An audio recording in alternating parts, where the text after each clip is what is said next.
Vamos para a economia escravista de agricultura tropical, séculos XVI e XVII.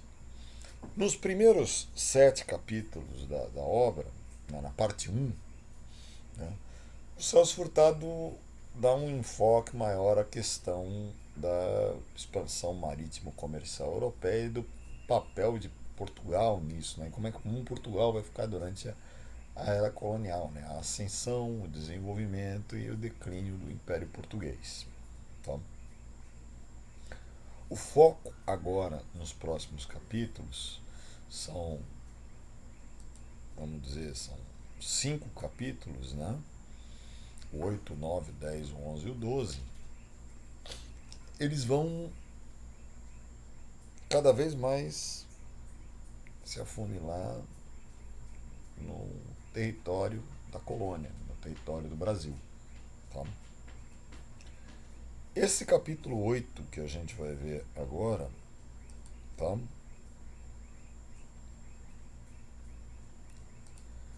Ele, ele é muito interessante, ele se chama Capitalização e Nível de Renda na Colônia Açucareira. Esses 3 capítulos que vêm agora na sequência, o 8, 9 e o 10, eles foram objeto, na época, assim, de grandes discussões na história econômica, né? Entre o final dos anos 50, né? O final dos anos 1950, quando o livro saiu, até metade dos anos 70, tá? Até o final dos anos 70. Né? E dois grandes pontos de discussão das ideias que vão estar presentes nesses 3 capítulos do Celso Furtado aparecem nas obras de 2 autores pouco conhecidos para quem não é da área de história econômica. Né?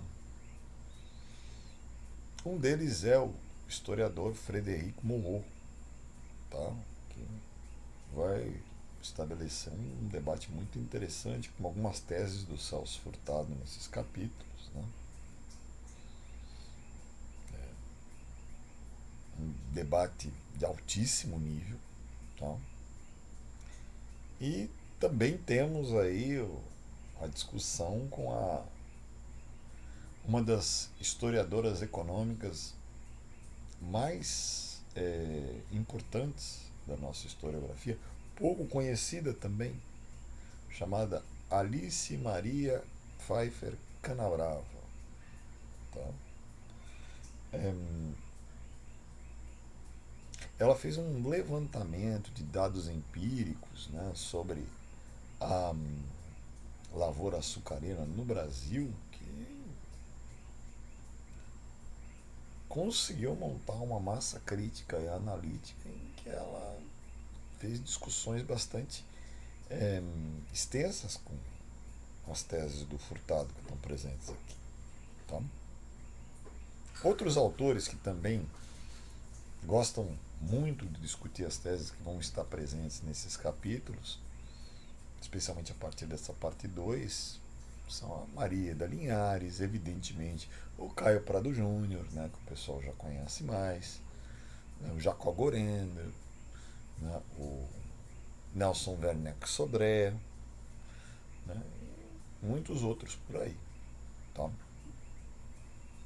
Bom, sem mais delongas, então vamos começar a leitura do nosso capítulo 8. Tá? Capitalização e nível de renda na colônia açucareira. O rápido desenvolvimento da indústria açucareira, malgrado as enormes dificuldades decorrentes do meio físico, da hostilidade do silvícola e do custo de transportes, indica claramente que o esforço do governo português se concentrara nesse setor. O privilégio outorgado ao donatário de só ele fabricar moenda e engenho de água denota ser a lavoura do açúcar a que se tinha especialmente em mira introduzir. Então você perceba aqui a questão do privilégio das capitanias hereditárias, o privilégio que era dado pelo pela coroa portuguesa ao donatário, né, de só ele poder fabricar esses dois meios de produção muito importantes, né, a moenda e o engenho de água. Favores especiais foram concedidos subsequentemente àqueles que instalassem engenhos. Isenções de tributos, garantia contra a penhora dos instrumentos de produção, honrarias e títulos, etc. As dificuldades maiores encontradas na etapa inicial advieram da escassez de mão de obra.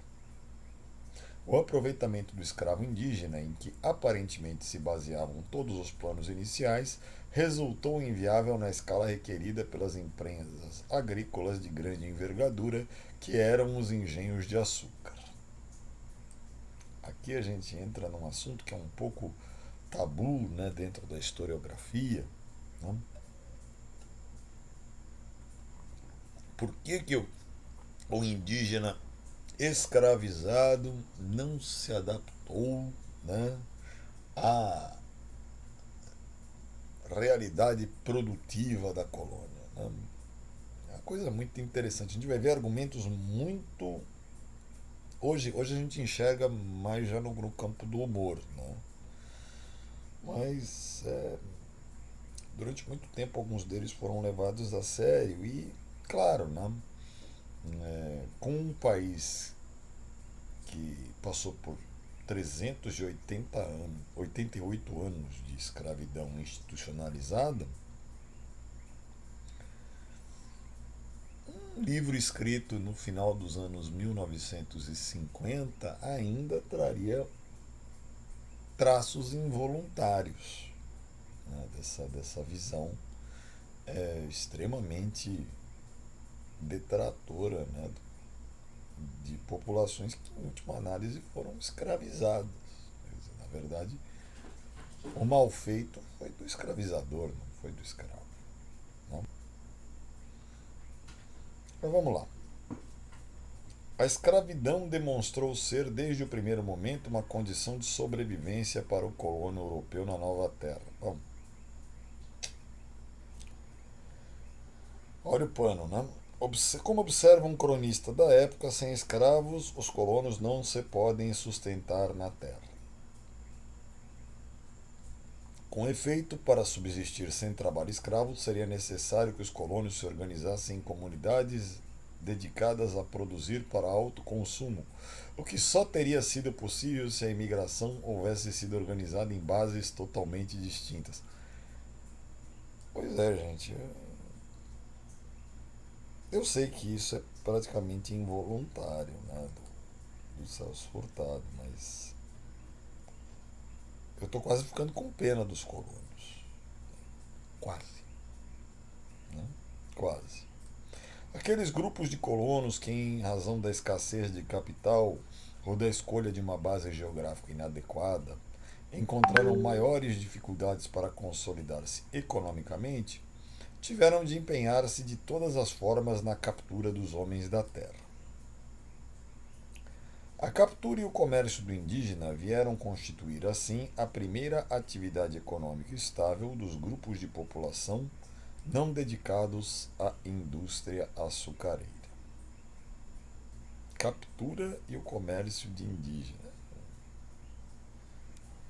O pano já está começando a ficar meio, como é que eu vou dizer, puído, né? Mas tudo bem, vamos lá. Essa mão de obra indígena, considerada de segunda classe,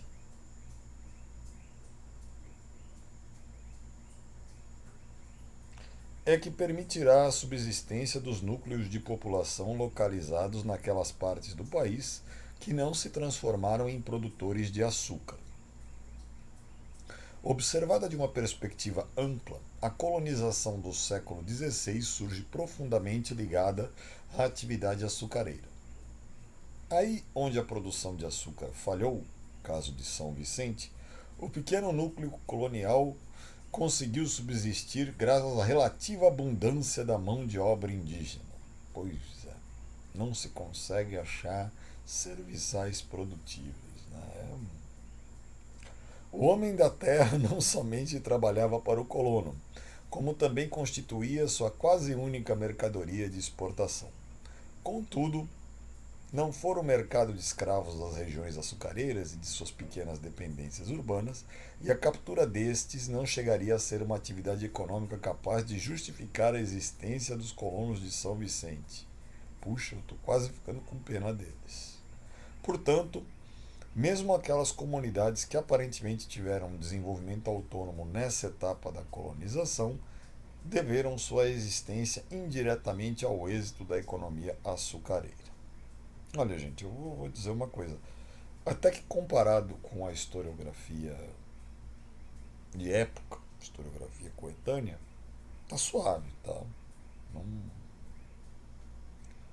é, não vamos cancelar o Celso Furtado por conta dessas coisas, né? Mas pra gente ver, né, o quanto que a gente incorpora, né, o vocabulário de época. O fato de que desde o começo da colonização algumas comunidades se hajam especializado na captura de escravos indígenas põe em evidência a importância da mão de obra nativa na etapa inicial de instalação da colônia. No processo de acumulação de riqueza, quase sempre o esforço inicial é relativamente o maior. A mão de obra africana chegou para a expansão da empresa que já estava instalada. É quando a rentabilidade do negócio está assegurada que entram em cena na escala necessária os escravos africanos, base de um sistema de produção mais eficiente e mais densamente capitalizado. Então aí nós temos um argumento muito interessante do Celso Furtado, que é, vamos dizer assim, que é o seguinte, né? É,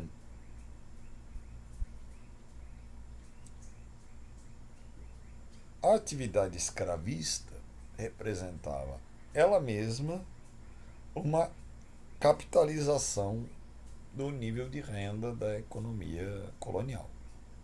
Tá? Então, não era só a questão de você colocar trabalhadores escravizados, tá, no sistema, mas também a capitalização, né, desses seres humanos escravizados, transformados em mercadorias.